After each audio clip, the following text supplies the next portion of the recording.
오늘은 2월 11일 누가복음 11장 37절부터 54절까지 말씀입니다. 예수님은 한 바리새인에게 식사 초대를 받습니다. 그리고 예수님은 그 집으로 들어가시는데 손을 씻지 않고 식사를 하려고 하셨어요. 그랬더니 바리새인들이 그것을 보고 의아해하며 기분 나빠합니다. 자, 37절 한번 읽어볼게요. 예수께서 말씀하실 때 한 바리새인이 자기와 함께 점심 잡수시기를 청함으로 들어가 앉으셨더니 잡수시기 전에 손 씻지 아니함을 그 바리새인들이 보고 이상히 여기는지라. 주께서 이르시되 너희 바리새인은 지금 잔과 대접의 겉은 깨끗이 하나 너희 속에는 탐욕과 악독이 가득하도다. 어리석은 자들아 겉을 만드신 이가 속도 만들지 아니하셨느냐. 그러나 그 안에 있는 것을 구제하라. 그리하면 모든 것이 너에게 깨끗하리라. 주님께서 뭐라고 말씀하시냐면 너희들이 중요하게 여기는 것이 지금 손 씻는 것이냐 라고 말하는 거예요. 예수님께서 의도적으로 손을 안 씻은 거예요. 왜냐하면 이것은 유대인들의 정결의식입니다. 손을 씻는다는 것은 그들의 율법 가운데에 그들이 만든 법 가운데 정결의식이기 때문에 그들이 만든 하나의 법도 같은 것이죠.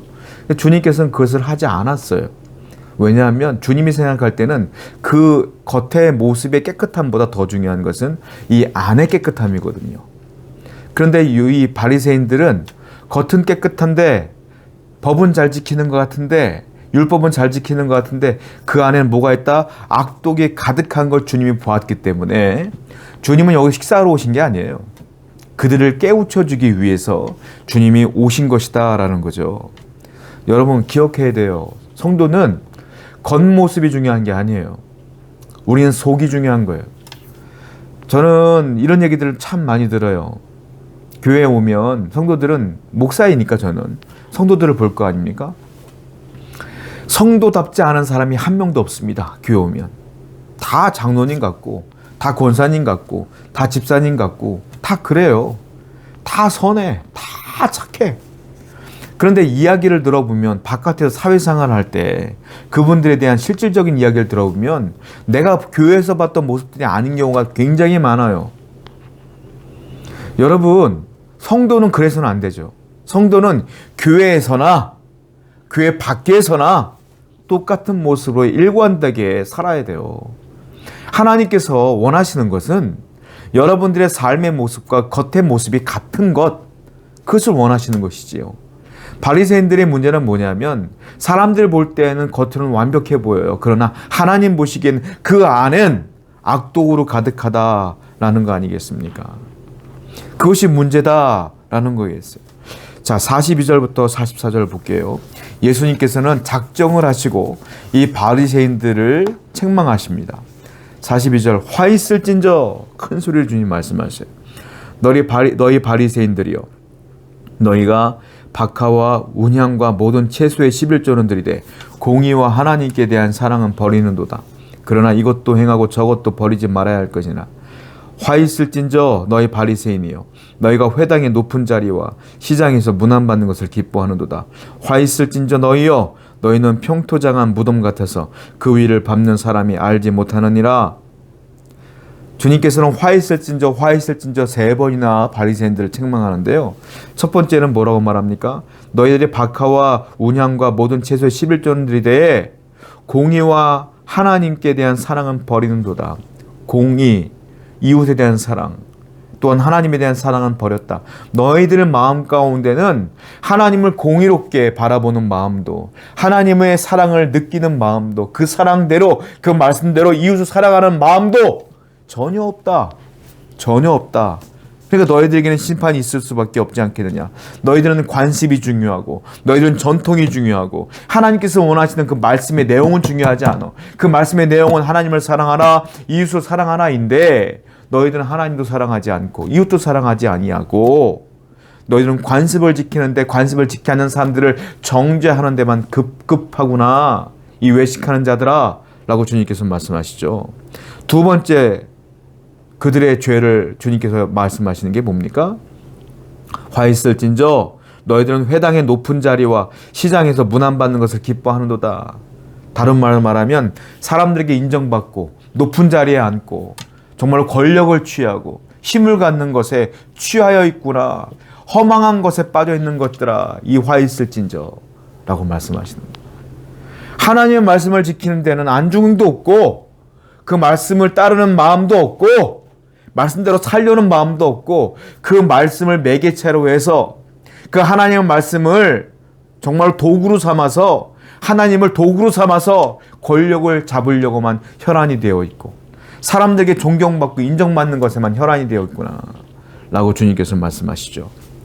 또 44절 보니까 또 세 번째 말하죠. 화 있을진저 평토장한 무덤 같아서 그 위를 밟는 사람이 알지 못하노다. 너희들은 참으로 악독한 사람이구나 라고 말씀하시는 거예요. 온갖 부정함, 이 무덤을 얘기한다는 건 그 속이 썩은 거 아니에요. 시체가 있는 거 아닙니까? 너희 속은 부정함으로 가득하고 죄로 가득한데 사람들은 모르는구나. 하나님은 안다. 죄악으로 가득하고 허망한 것에 목숨을 걸고 관습을 지키는데 말씀을 지키는 것보다 더 중요하게 여기니 너희들은 화가 있을 수밖에 없지 라고 말씀하시는 거예요. 여러분 결국은 뭐냐면 하나님을 사랑하고 이웃을 사랑하며 하나님을 높이고 이웃을 높이지 아니하면 결국은 어떻게 되냐? 나를 높일 수밖에 없다라는 거예요. 삶 자체가 하나님을 높이는 삶을 살지 않으면 나를 높이는 삶을 사는 거예요. 여러분들이 겸손하게 다른 사람을 높이고 하나님을 높이면 늘 겸손하게 살지만 그렇게 살지 않으면 늘 나를 위해만 사는 거예요. 나의 명예를 위해, 나의 돈벌이를 위해, 나의 힘과 능력을 위해, 나만을 위해 사는 거예요. 그것이 나쁜 것이라고 주님께서 말씀하세요. 우리는 항상 말씀대로 하나님을 높이며 이웃을 높이며 이웃을 위해 기도하며 하나님을 위해 헌신하며 살아야 될 줄로 믿습니다. 그래야 바리새인처럼 안 살아요. 우리는. 또 46절부터 48절을 보면 이번에는 율법교사들, 서기관들을 힐랄하게 하나님께서 비판합니다. 예수님께서는. 한 율법교사가 예수께 대답하여 이르되 선생님 이렇게 말씀하시니 우리까지 모욕하심이니이다. 우리는 성경교사인데 하나님 말씀을 전하는 우리까지도 모욕하십니까? 라고 말씀하시는 거죠. 말하는 거죠. 그랬더니 주님께서 이번에는 또 얘기하세요. 46절 이르시되 화 있을진저 너희 율법교사여 자기 어려운 짐을 사람에게 지우고 너희는 한 손가락도 이 짐에 되지 않는구나. 화 있을진저 너희는 선지자들의 무덤을 만드는도다. 그들을 죽인 자도 너희 조상이로다. 이와 같이 그들을 죽이고 너희는 무덤을 만드니 너희가 너희 조상의 행한 일에 증인이 되어 옳게 여기는도다. 율법교사들에게 뭐라고 말하냐면 너희들은 선지자들의 무덤을 만든다. 하나님의 말씀에는 선지자들의 가르침에는 관심이 없다는 말이에요. 선지자들의 무덤을 만든다는 것은 선지자들이 말한 그 하나님의 말씀을 온전히 백성들에게 전하지 않는다 이 말이에요. 너희들 마음대로 해석하고 너희들 마음대로 어렵게 만들고 그래서 백성들도 이해할 수 없도록 만들어서 말씀이 너희들 것 마냥 너희들만 이해하는 것 마냥 그렇게 만들어놨다. 그러니까 너희들도 화가 있을 수밖에 없지. 율법의 준수를 강조하면서도 어렵게 만들어놨으면서도 너희들은 그 율법을 지키지도 않는구나. 그 짐에 손가락까지 대지도 않는구나 라고 말씀하시는 거예요. 여러분 이게 무슨 말이냐면 율법교사는 말씀을 전하는 자들이에요. 근데 그 말씀을 전하고 백성들에겐 그렇게 살라고 말하면서 그들은 그렇게 살지 않아. 그리고 하나님 말씀을 왜곡하고 자의적으로 해석하고 어렵게 만들고 선지자들이 전한 대로 그대로 전하지 않아. 그게 무슨 말입니까? 너희들의 믿음과 너희들의 삶은 불일치하다. 이 말이에요. 믿음은 뭡니까? 믿음은 삶과 연결되어지는 거거든요. 믿음과 삶은 같은 거예요. 믿음이 좋네 이 말은 믿음도 좋고 삶도 좋은 거야. 믿음이 좋네 하고 삶을 엉망으로 사는 사람은 믿음이 좋은 게 아니에요. 이 사람들은 누구냐? 율법교사 같은 사람들인 거예요. 여러분들의 삶은 어떻습니까? 믿음대로 살고 있나요? 오늘도 말씀대로 살고 있습니까? 살지 못하더라도 애를 써야 되지 않겠어요? 그렇지 못하면 기도하고 회개해야 되지 않겠습니까? 오늘도 율법교사와 같이 믿음과 삶이 따로따로가 아니라 하나님 예수님께서 원하시는 삶처럼 믿음대로 살아가는 여러분 되기를 축원드립니다. 52절부터 54절 화 있을진저 너희 율법교사여, 너희가 지식의 열쇠를 가지고서 너희도 들어가지 않고 또 들어가고자 하는 자도 막았느니라 하시니라.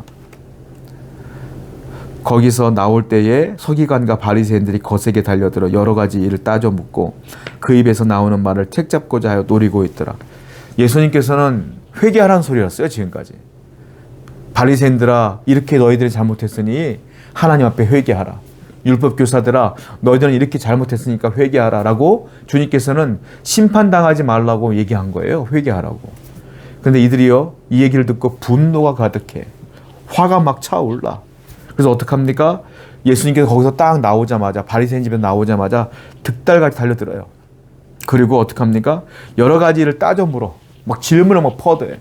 왜냐하면 54절 보니까 예수님께서 대답하는 것 가운데 책을 잡으려고, 책 잡아가지고 고소하려고 막 따져 묻는 거예요. 분노에 차서. 이게 문제예요. 이게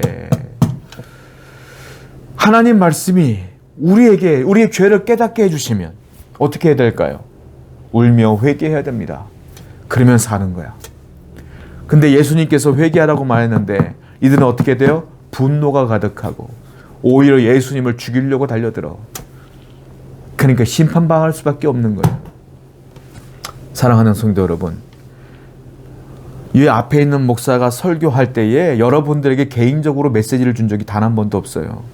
하나님 말씀을 읽고 묵상한 것을 그냥 선포하는 것뿐이란 말이에요. 그러므로 목사들의 설교를 듣고 은혜를 받고 회개할 일이 생기면 회개하셔야 돼.